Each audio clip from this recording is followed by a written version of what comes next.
Good morning all of you. बच्चों, आज हम लोग शब्द विचार, शब्द एवं शब्द के भेद पाठ का अध्ययन करेंगे। अर्थात शब्दों पर विचार करेंगे। शब्द क्या होते हैं, शब्द भंडार क्या होता है, शब्दों का वर्गीकरण किस प्रकार होता है। तो इस पाठ के अंतर्गत हम यह जानने का प्रयास करेंगे कि शब्द कैसे बनते हैं, शब्द किसे कहते हैं।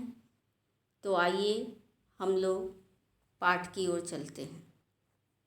आपका पाठ है शब्द एवं शब्द भेद। तो पहले हम यह जानने का प्रयास करेंगे कि शब्द क्या होता है या शब्द किसे कहते हैं। तो शब्द से तात्पर्य, बच्चों, बोलते समय हम कुछ ध्वनियों का उच्चारण करते हैं जिन्हें वर्ण या अक्षर कहते हैं।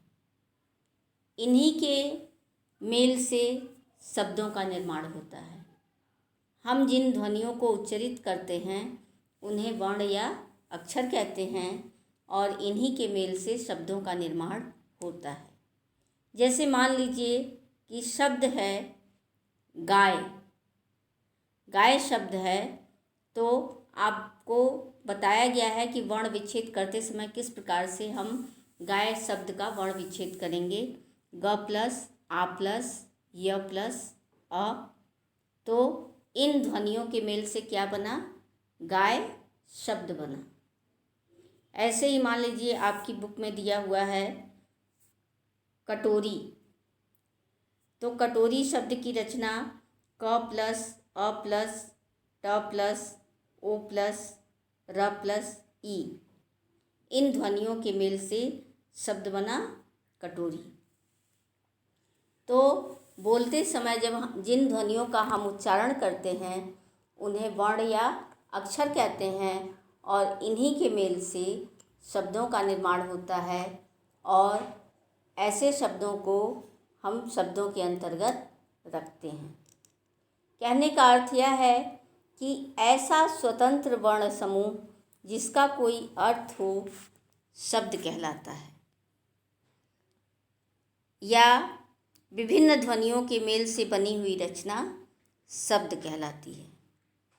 तो बच्चों, ऐसा स्वतंत्र वर्ण समूह जिसका कोई अर्थ होता है उसे क्या कहते हैं, शब्द कहते हैं। शब्द को परिभाषित करते हुए हम यह भी कह सकते हैं कि शब्द स्वतंत्र वर्ण समूह है। आपके पाठ में भी दिया हुआ है कि शब्द भाषा की अर्थवान या सार्थक इकाई है। कहने का अर्थ यह है कि ऐसा शब्द जिसका कोई अर्थ हो, जैसे सार्थक शब्द। शब्द भाषा की स्वतंत्र इकाई है। शब्द की परिभाषा देते हुए हम कह सकते हैं कि ध्वनियों का ऐसा समूह जो अर्थवान तथा स्वतंत्र होता है शब्द कहलाता है। तो बच्चों, शब्द की परिभाषा देते हुए हम कह सकते हैं कि ऐसा स्वतंत्र वर्ण समूह जिसका कोई अर्थ हो शब्द कहलाता है। शब्द स्वतंत्र वर्ण समूह है, अर्थात शब्दों का प्रयोग स्वतंत्र रूप से किया जा सकता है। शब्द का कोई अर्थ होता है। कहने का अर्थ यह है कि ऐसा वर्ण समूह जिसका कोई अर्थ हो शब्द कहलाता है। तो जैसे अभी हमने गाय शब्द का उदाहरण दिया, उसी प्रकार से मान लीजिए आपका टोकरी है।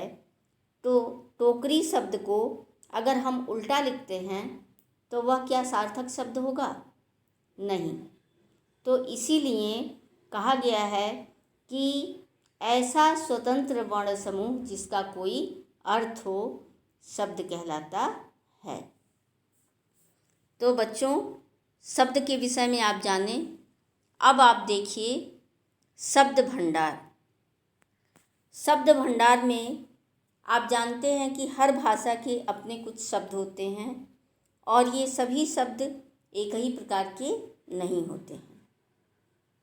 कुछ शब्द ऐसे होते हैं जो हमें व्यक्तियों का बोध कराते हैं, कुछ शब्द ऐसे होते हैं जो वस्तुओं का बोध कराते हैं, कुछ शब्द किसी स्थान का बोध कराते हैं, कुछ शब्द हमारे मन के भाव के रूप में प्रकट होते हैं। तो इन शब्दों का जो एक समूह होता है उसे हम क्या करते हैं, शब्द भंडार के अंतर्गत रखते हैं। तो अब शब्द भंडार के अंतर्गत हर तरह के शब्द आ सकते हैं, जैसे व्यक्ति का नाम, वस्तु का नाम, स्थान का नाम, क्रियाएं, जो हम लोग संज्ञा, सर्वनाम, विशेषण, क्रिया ये सब पढ़ते हैं, तो जो हमारी क्रियाएं हैं, दौड़ना, चलना, बोलना, ये भी शब्द भंडार के अंतर्गत आते हैं। व्यक्तियों के नाम भी शब्द भंडार के अंतर्गत आते हैं। तो ये सारी चीज़ें हम शब्द भंडार के अंतर्गत जान सकते हैं, उनको शब्दों के अंतर्गत हम रख सकते हैं।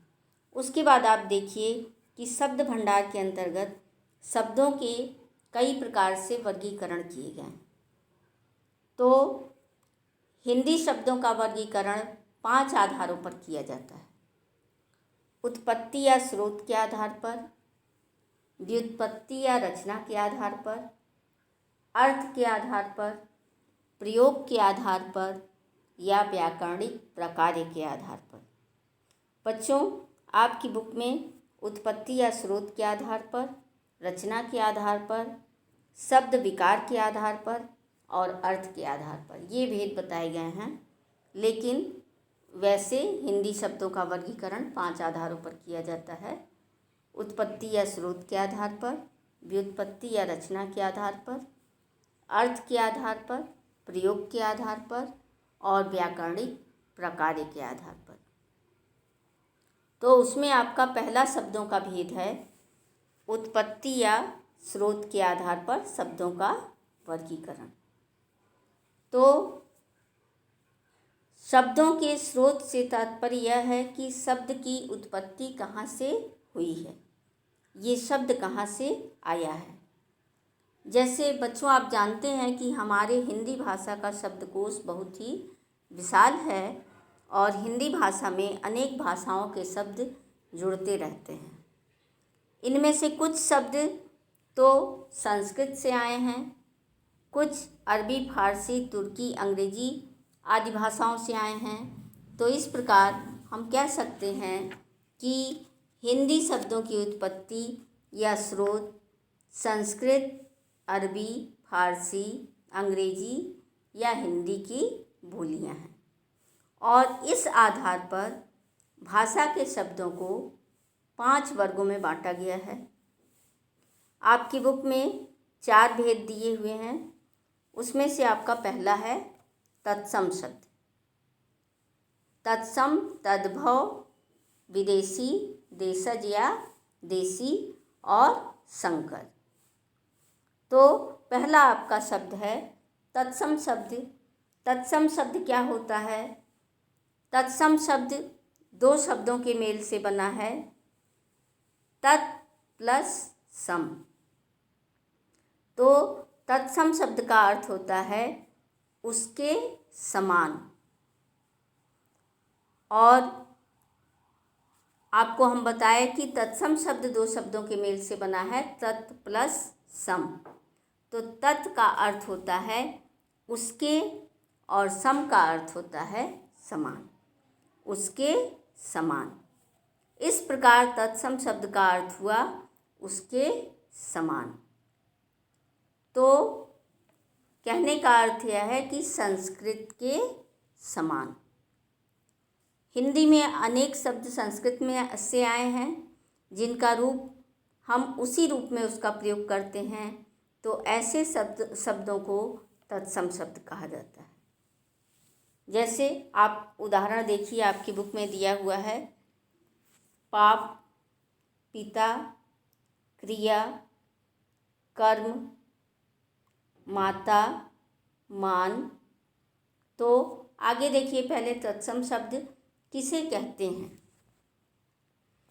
तत्सम शब्द संस्कृत भाषा के ऐसे शब्द जो बिना किसी परिवर्तन के उसी रूप में हिंदी में प्रयोग किए जाते हैं, तत्सम शब्द कहलाते हैं।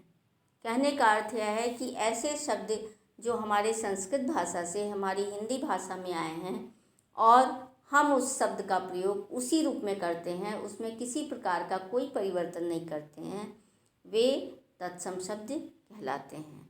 जैसे मुनि, कवि, लता, गुरु, बालक, नदी आदि। अगला आपका है तद्भव शब्द।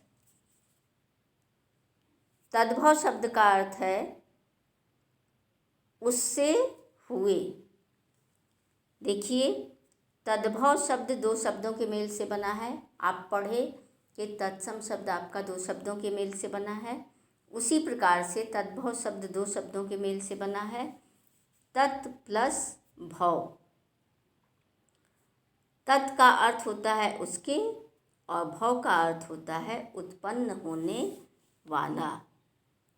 तो अब प्रश्न यहाँ यह उठता है कि किससे उत्पन्न होने वाला, तो आपको उत्तर क्या मिलेगा? संस्कृत से उत्पन्न होने वाला। तो संस्कृत भाषा के ऐसे शब्द जो थोड़ा परिवर्तित होकर हिंदी में प्रयोग किए जाते हैं तद्भव शब्द कहलाते हैं। जैसे मान लीजिए कि आपका घृत शब्द संस्कृत का है, इससे बनता है घी। गृह शब्द आपका संस्कृत का है और इससे शब्द बनता है घर। तो आपका जो घी शब्द है और घर शब्द है वह क्या है? तद्भव है। जैसे यहाँ पे आपका तद्भव शब्द और मूल संस्कृत शब्द दिया हुआ है। जैसे आपका शब्द दिया हुआ है दांत और मूल शब्द संस्कृत क्या है? दंत, सांप, सर्प। तो कहने का अर्थ यह है कि ऐसे संस्कृत शब्द जो संस्कृत भाषा से हमारे हिंदी भाषा में आए हैं, तो जब हम उनका प्रयोग उसी रूप में करते हैं, उसमें किसी प्रकार का परिवर्तन नहीं करते हैं, तो वह तत्सम शब्द होता है। और यदि हम उसको परिवर्तित करके अपने हिंदी भाषा में प्रयोग करते हैं, जैसा कि अभी मैंने आपको बताया कि घृत शब्द का अर्थ होता है घी, तो जब हम घृत शब्द को घी के रूप में उच्चारण करेंगे तो वह उसका तद्भव रूप हो जाएगा, और जो घृत शब्द है वह उसका संस्कृत रूप है। तो जब हम उसके संस्कृत रूप में उसे प्रयोग करेंगे तो वह होगा तत्सम शब्द, और जब हम उसका रूप परिवर्तित कर देंगे, घी के रूप में उसको परिवर्तित कर देंगे, तो वह हो जाएगा तद्भव शब्द। तो ये हुआ तत्सम और तद्भव। तो उत्पत्ति या स्रोत के आधार पर अभी तक हम लोग दो भेद पढ़े, तत्सम और तद्भव। आगे देशज शब्द या देसी शब्द। हमारी हिंदी भाषा में कुछ शब्द ऐसे होते हैं जो हमारी ग्रामीण अंचल से चलकर हमारे हिंदी भाषा में आते हैं और हम उनका प्रयोग उसी रूप में करते हैं, तो वह आपके देशज शब्द के अंतर्गत आते हैं। आप जानते हैं कि भारत एक विशाल देश है। इसके विभिन्न राज्यों में अनेक बोलियां और भाषाएं तथा उपभाषाएं बोली जाती हैं। तो इसी कारण हिंदी में अनेक शब्द अपने देश की बोलियों से विकसित हो गए हैं, और देशज शब्दों का कोई स्रोत नहीं होता, बल्कि कहने का अर्थ यह है कि ऐसे शब्द जो हिंदी की अपनी प्रकृति के अनुरूप अपनी ही देश की बोलियों, भाषाओं या ग्रामीण क्षेत्रों के प्रभाव से विकसित हुए हैं, ऐसे शब्द देशज शब्द कहलाते हैं। जैसे आपकी बुक में दिया हुआ है झटपट, झाड़ू, गड़बड़, थप्पड़, बकझक, खटाखट, भोंदू, ये जो सारे शब्द हैं ये देशज शब्द के अंतर्गत आते हैं। अगला आपका शब्द है आगत या विदेशी शब्द। तो हिंदी भाषा में प्रयोग किए जाने वाले विदेशी भाषाओं के शब्दों को विदेशी या आगत शब्दों के नामों से जाना जाता है।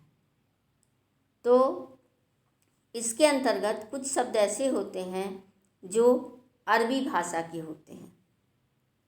अरबी, फारसी और तुर्की से हमारे हिंदी भाषा में आए हैं और हम उनका प्रयोग करते हैं, और तो उन्हें हम आगत या विदेशी शब्दों के अंतर्गत रखते हैं। जैसे मान लीजिए आपका अखबार है, आज़ाद है, इंसाफ है, औरत, कत्ल, कब्र, ये सारे शब्द आपके अरबी भाषा के हैं। ऐसे ही आपके फारसी भाषा के कुछ शब्द जैसे अचार, आदमी, आसमान, कमर, खून, गुब्बारा, ये सारे शब्द आपके फारसी भाषा के हैं।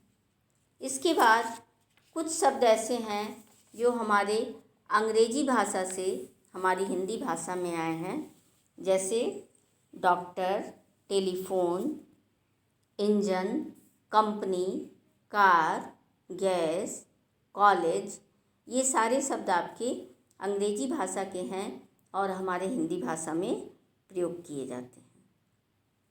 इसके बाद आपके कुछ शब्द ऐसे हैं जो तुर्की के हैं, रूसी के हैं, फ्रांसीसी, जापानी, चीनी, पुर्तगाल, डच, ये सारे शब्द आपके हिंदी भाषा में प्रयोग किए जाते हैं। जैसे तुर्की भाषा का शब्द है कुर्ता, कुली, कैंची। रूसी भाषा का शब्द है मिग, स्पुतनिक। फ्रांसीसी भाषा का शब्द है काजू, कारतूस। जापानी का शब्द है रिक्शा। चीनी का शब्द है चाय, लीची। पुर्तगाल का शब्द है अलमारी, कप्तान, कमरा। डच का शब्द है तुरुप, बम। तो ये सारे आपके उत्पत्ति या स्रोत के आधार पर शब्दों के 4 भेद आपने देखा: तत्सम, तद्भव, देशज, विदेशज और आगत या विदेशी शब्द। तो ये थे आपके उत्पत्ति या स्रोत के आधार पर शब्दों का वर्गीकरण। अगला आपका है रचना के आधार पर। तो रचना या व्युत्पत्ति के आधार पर शब्दों के 3 भेद किए गए हैं: रूढ़ शब्द, यौगिक शब्द और योग रूढ़ शब्द। रूढ़ शब्द बच्चों, आपके पाठ में जो आपका मूल शब्द दिया हुआ है और यौगिक शब्द दिया हुआ है, तो जो मूल शब्द है वही शब्द रूढ़ शब्द के अंतर्गत आता है। रचना के आधार पर शब्दों का वर्गीकरण 3 प्रकार से किया गया है: रूढ़ शब्द, यौगिक शब्द और योग रूढ़ शब्द। तो रूढ़ शब्द का अर्थ होता है प्रसिद्ध। कहने का अर्थ है कि रूढ़ शब्द किसी सामान्य एवं निश्चित अर्थ का बोध कराते हैं। जैसे ये परंपरा से चले आ रहे हैं, परंपरा से वो शब्द चले आ रहे हैं और उनमें किसी प्रकार का कोई विशेष परिवर्तन नहीं होता है और वो उसी रूप में एक प्रसिद्धि पा गए हैं, प्रसिद्ध हो गए हैं, तो उन शब्दों को रूढ़ शब्द के अंतर्गत रखा जाता है। जैसे आपका जो मूल शब्द है, जिनकी उत्पत्ति हुई है, उन्हें वे सरल शब्द जिनको और अधिक छोटे सार्थक खंडों में न बांटा जा सके, मूल शब्द कहलाते हैं। जैसे आप जानते हैं कि घर, चाय, दूध, मिठाई, ये क्या है? इनको हम बोलते और उसको प्रयोग में लाते हुए वो अपने आप में रूढ़ हो गए हैं। एक पारिभाषित के रूप पर उसको परिभाषा देते हुए हम यह कह सकते हैं कि किसी निश्चित अर्थ के लिए प्रयुक्त किए गए ऐसे शब्दों को रूढ़ कहते हैं जिनके खंड नहीं किए जा सकते हैं और जो परंपरा से चले आ रहे हैं, तो उन्हें मूल शब्द या रूढ़ शब्द कहते हैं। दूसरा आपका शब्द है यौगिक शब्द। यौगिक शब्द कुछ शब्द एक से अधिक शब्दों या शब्दांशों से बनते हैं। इन खंडों के भी परंपरागत अर्थ होते हैं, तो ऐसे शब्दों को यौगिक शब्द कहा जाता है। जैसे दो या दो से अधिक शब्दों या शब्दांशों के योग से बने शब्द यौगिक शब्द कहलाते हैं। जैसे आप यहाँ पे उदाहरण के रूप में देख सकते हैं कि पत्र प्लस वाहक, तो मूल शब्द क्या है? पत्र वाहक। प्रधान प्लस अध्यापक, प्रधानाध्यापक। जैसे आपका शब्द है विद्यालय, तो विद्या प्लस आलय। रसोई घर, रसोई प्लस घर। तो ये आपके क्या हुए? इन शब्दों की रचना दो शब्दों या शब्दांशों के योग से हुई है, इसलिए इन्हें यौगिक शब्दों के अंतर्गत रखा गया है। अगला आपका शब्द है योग रूढ़ शब्द। योग रूढ़ शब्द बच्चों आपकी पुस्तक में नहीं उसके विषय में चर्चा की गई है, लेकिन व्युत्पत्ति या रचना के आधार पर शब्दों के तीन भेद होते हैं: मूल शब्द या रूढ़ शब्द, यौगिक शब्द और योग रूढ़ शब्द।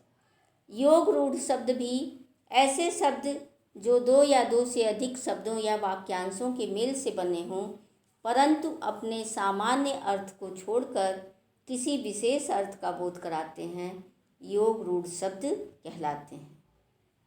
कहने का अर्थ यह है कि वह भी अपने आप में परंपरा से चले आ रहे हैं, लेकिन वह दो शब्दों के योग से बनने के साथ ही एक विशेष अर्थ का बोध कराते हैं, किसी विशेष व्यक्ति की ओर संकेत करते हैं, तो उन्हें योग रूढ़ शब्द कहते हैं। जैसे मान लीजिए आपका शब्द है दशानन, दस प्लस आनन। दशानन किसको कहते हैं? रावण को। चतुरानन, पंचानन, नीलकंठ, पीतांबर। नीलकंठ किसको कहते हैं? भगवान शिव को। तो नील प्लस कंठ। तो ये शब्द भी दो शब्दों के योग से बने हैं, लेकिन एक विशेष अर्थ की ओर संकेत कर रहे हैं, इसलिए इन्हें योग रूढ़ शब्द कहते हैं। अगला आपका भेद है शब्द विकार के आधार पर।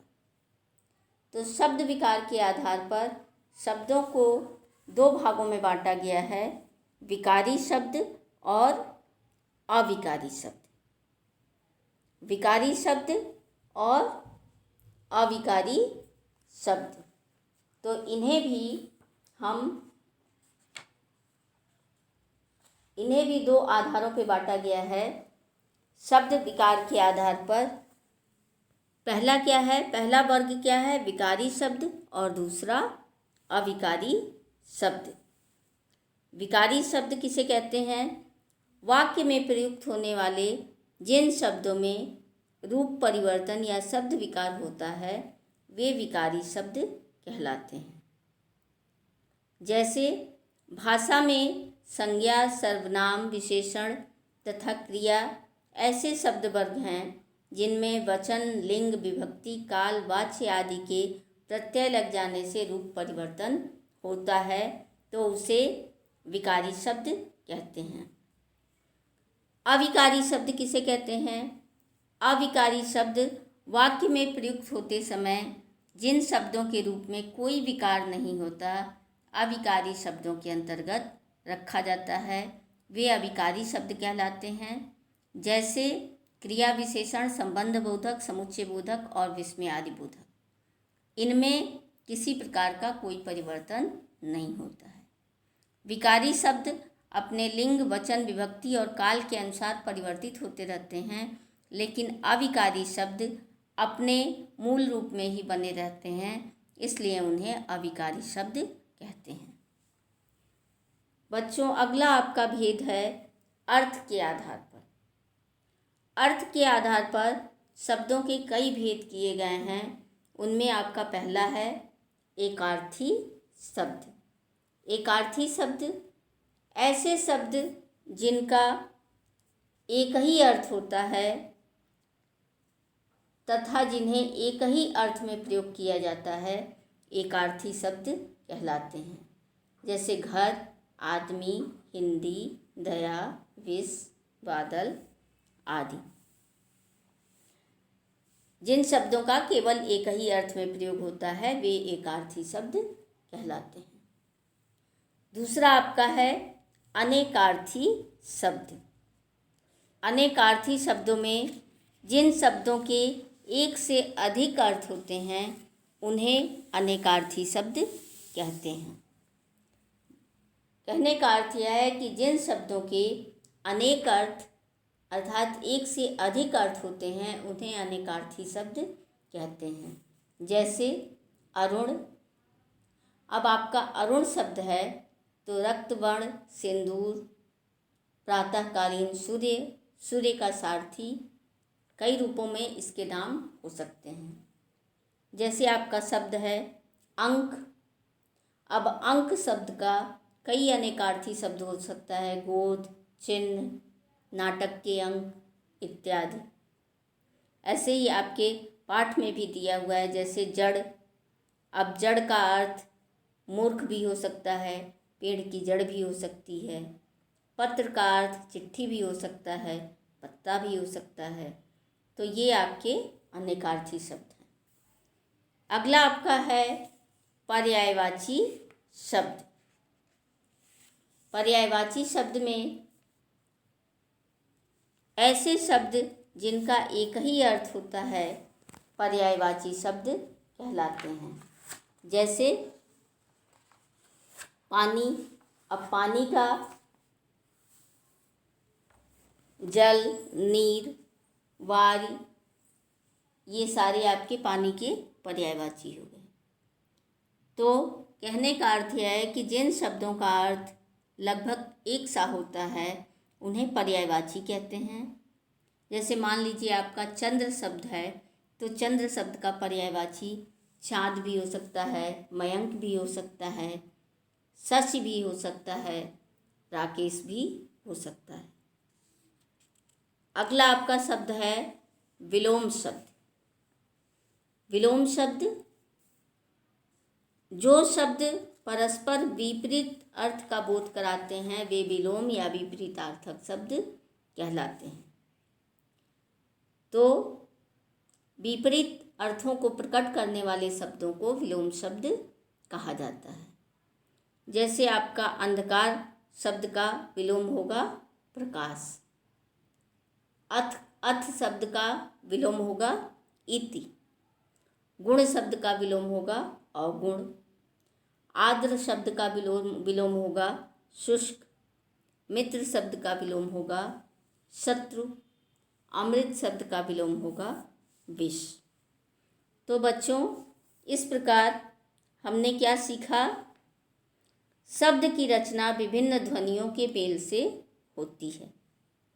शब्द भाषा की अर्थवान एवं स्वतंत्र इकाई है। शब्दों का वर्गीकरण मुख्यतः 4 आधारों पर किया जाता है। पहला है स्रोत के आधार पर, दूसरा रचना के आधार पर, शब्द विकार के आधार पर तथा अर्थ के आधार पर। स्रोत के आधार पर शब्दों के भेद तत्सम, तद्भव, देशज और विदेशज या आगत। रचना के आधार पर शब्दों के भेद मूल तथा यौगिक। विकार के आधार पर शब्दों के भेद विकारी तथा अविकारी। अर्थ के आधार पर शब्दों के भेद एकार्थी, अनेकार्थी, पर्यायवाची तथा विलोम।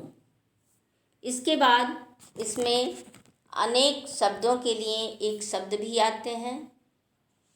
जैसे वाक्यांशों के लिए एक शब्द होते हैं कि इन वाक्यांशों के लिए एक शब्द लिखें।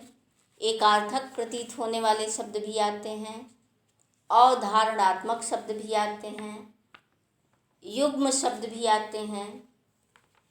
और बच्चों आपके पाठ में प्रयोग के आधार पर शब्दों के भेद या व्याकरणिक प्रकार के आधार पर शब्दों के भेद नहीं दिए हुए हैं।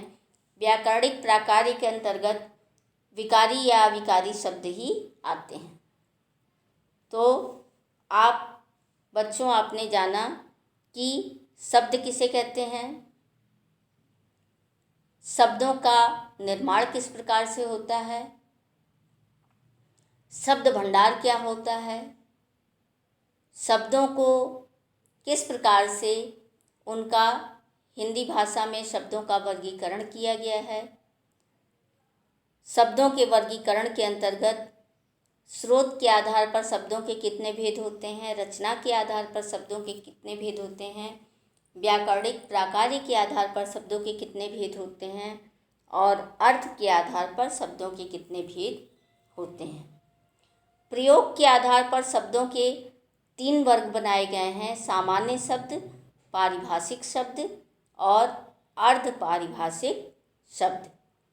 तो इस प्रकार हम लोगों ने पढ़ा कि शब्द एवं शब्द भेद क्या होता है और शब्द किसे कहते हैं और शब्दों के वर्गीकरण को किस प्रकार से हम शब्दों के अंतर्गत तत्सम शब्द क्या होते हैं, तद्भव क्या होते हैं, देशज शब्द क्या होते हैं, आगत या विदेशी शब्द क्या होते हैं। तो ये इसके विषय में हमने अध्ययन किया और बच्चों, मैं आशा करती हूँ कि आप इस पाठ को अच्छे से समझ गए होंगे और यदि कोई आपको परेशानी होगी समझने में तो इसे आगे फिर हम इसका अध्ययन करेंगे। धन्यवाद।